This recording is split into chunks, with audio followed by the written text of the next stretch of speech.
Tatlong araw bago ang inaabangang undisputed bout sa pagitan ng ating kababayang si Marlon Tapales kontra sa tinaguriang The Monster ng Japan ay tila dinadaga na ngayon ang matandang Inoue na ama at tumatayong head coach at trainer na rin ng The Monster. Dahil isang araw pagkatapos nitong sadyain ang media workout ng ating kababayang si Tapales ay nagpaunlak agad ito ng panayam sa Japan boxing media upang ipakalat lamang na itong si Tapales raw ay dihamak na mas malamya pa raw kumpara kay Stephen Fulton. At idinagdag pa ng nasabing ama na hindi raw nito nakikitang tatagala ng 4 rounds ang ating kababayan sa mga kamay ng kanyang anak. Ito ay isang halimbawa ng reverse psychology dahil sa pangamba ng ama nitong si Inoue ay gumagawa ito ng saywar upang madistract itong si Tapales. Kahapon lamang po ay atin na ring naipabalita na nakakaranas ngayon ng labis na paggigipit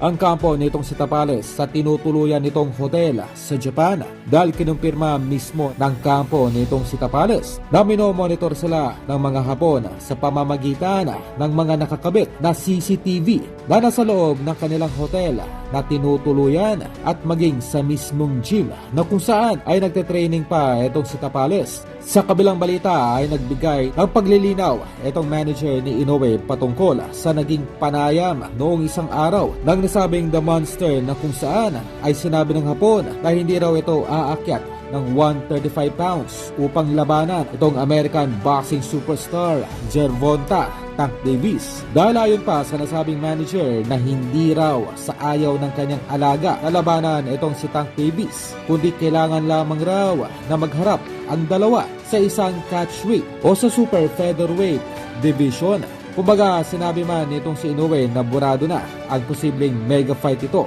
kontra Davis ay tila taliwas naman dito ang pananaw ng kanyang manager dahil ang lahat naman raw ay napag-uusapan sa isang catchweight